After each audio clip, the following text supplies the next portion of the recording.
ত্রিপুরার রাজনীতিতে গোষ্ঠী কন্দল এবার প্রকাশ্যে।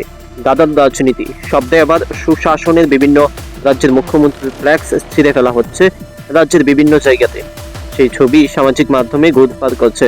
অন্যদিকে 2018 আগে যে মুখ্যমন্ত্রী মানিক সাহা বর্তমানে তিনি বিপ্লব দেবের হাত ধরে বিজেপি দলীয় পতাকা হাতে নিয়ে সামিল হয়েছিল বিজেপিতে, সেই ছবিও দিনকে দিন ঘুরপাক খাচ্ছে রাজ্য রাজনীতির সোশ্যাল মিডিয়ার বিভিন্ন যে কার্যকর্তা রয়েছে তাদের পেজে। আর সেই ছবি থেকে বিপ্লব ঘনিষ্ঠ যারা রয়েছে তাদের একটাই আবেগ বা বলা, বারবার সেই ছবি, পুরনো ছবি বেসে উঠছে। বলছে তৎকালীন সময়ে যিনি রাজ্যের পরিবর্তন করেছে এবং বাম শাসন থেকে মুক্তি দিয়েছে তাদেরকে বাদ দিয়ে এবং বর্তমানে মানিক সাহার নেতৃত্বে বিভিন্ন আঙ্গিনে রাজনীতি চলছে, সেই রাজনীতি একেবারে প্রকাশ্যে গোষ্ঠীকুন্দলে পরিণত হয়েছে। এই মুহূর্তের সবচাইতে বড় খবর আপনাদের আবারও জানিয়ে রাখি, মুখ্যমন্ত্রী মানিক সাহার বিভিন্ন ফ্ল্যাক্স রাজ্যের বিভিন্ন জায়গাতে ছিঁড়ে ফেলা হচ্ছে, রাতের অন্ধকারে হোক বা দিনের আলোতে, তা সোশ্যাল মিডিয়ায় ইতিমধ্যে ঘুরপাক করছে। অন্যদিকে রাজ্য রাজনীতিতে গোষ্ঠীকন্দল একেবারে প্রকাশ্যে।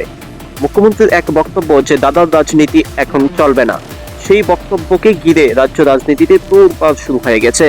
বিভিন্ন জায়গায় ফ্ল্যাক্সে ছিঁড়ে ফেলা হচ্ছে, সোশ্যাল মিডিয়ায় বিভিন্ন লেখালেখি হচ্ছে।